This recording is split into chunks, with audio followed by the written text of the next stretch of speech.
what you saw in the program was forging a shared chapter in a challenging forging a shared future in a challenging new chapter. But what I think would be a better title is what we have in our control. You know, this is another image that I think might encapsulate what we're feeling right now. A sense of powerlessness.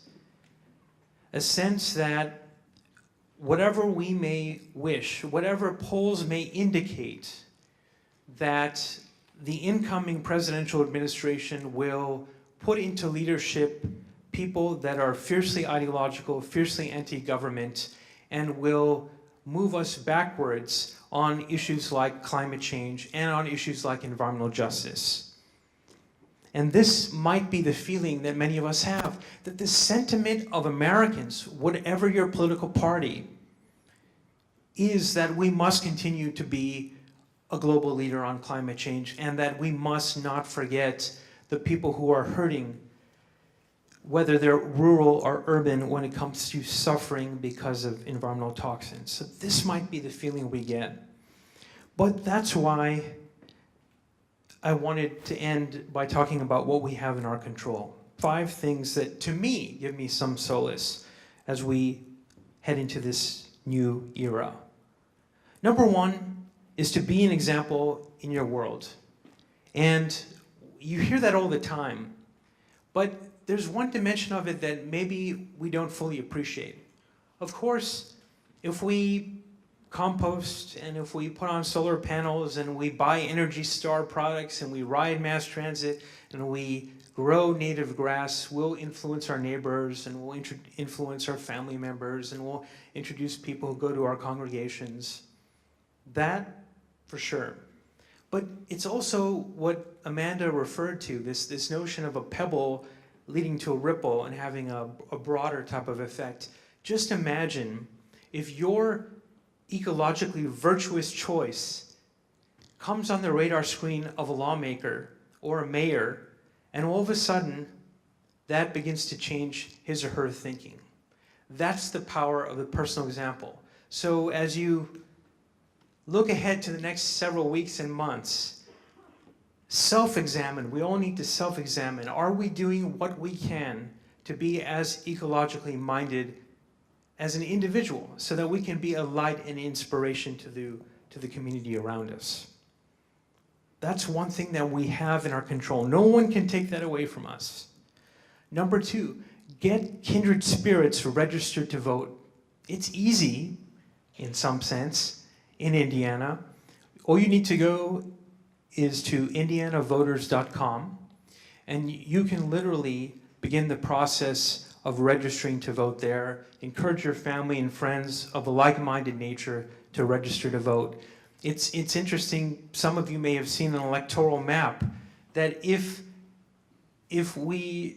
none of the above was a candidate for president, none of the above would be elected president. In other words, that the plurality of Americans didn't even vote in the 2016 election, despite the fact that it is arguably the most consequential in US history. So get kindred spirits, register to vote. Number 3, channel grief and alarm into sustained action. You'll notice that we didn't just put the Hoosier Environmental Council's logo here. We put the logos of some, but not all of our partners here.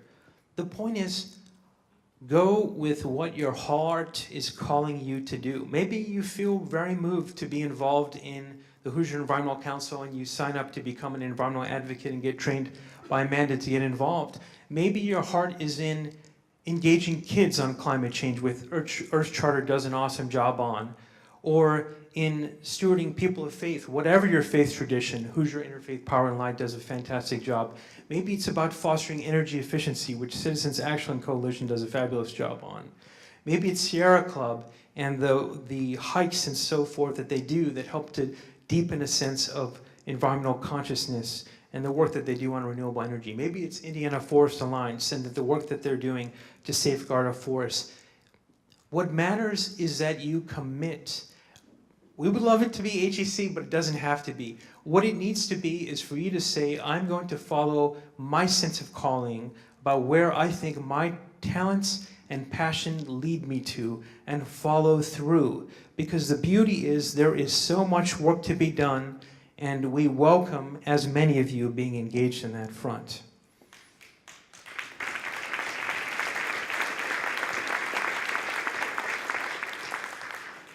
Number 4, build a bridge. The profound truth of the 2016 election is that we, in some ways, at the most simplistic level, are almost two distinct nations.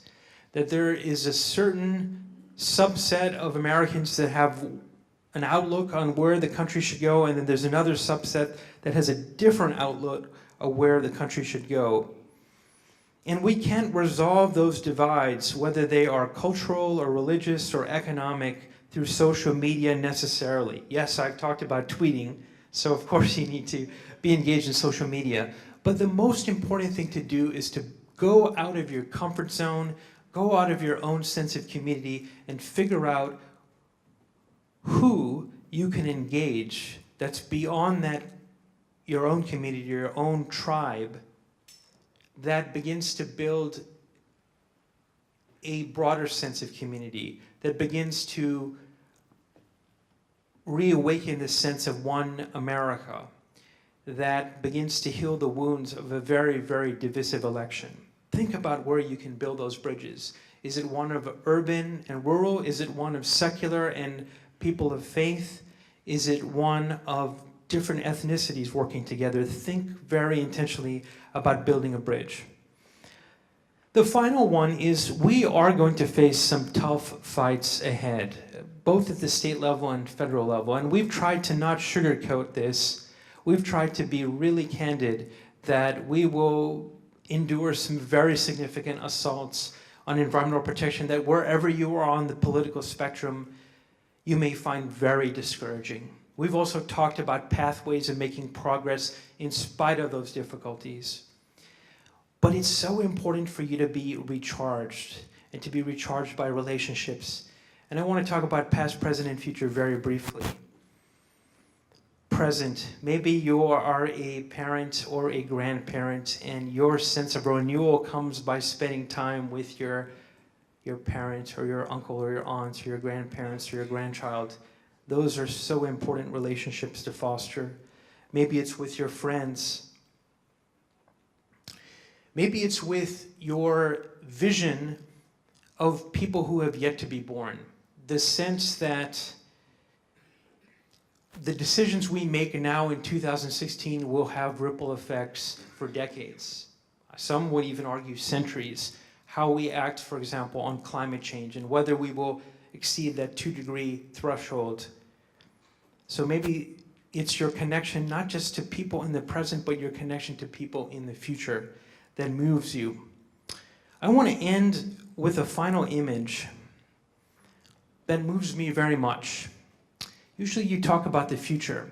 I want to talk about the past for just a moment here, which is what I would call our common spiritual heritage. Whatever your faith, or if you are a person of no faith, and that is the civil rights movement, which remarkably brought people of various different persuasions together, different ethnicities together. It was a remarkable big tent movement.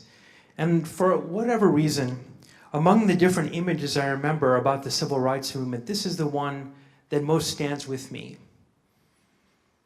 These young men lost their lives in 1964 in a quest to create an America that was welcoming and inclusive to all.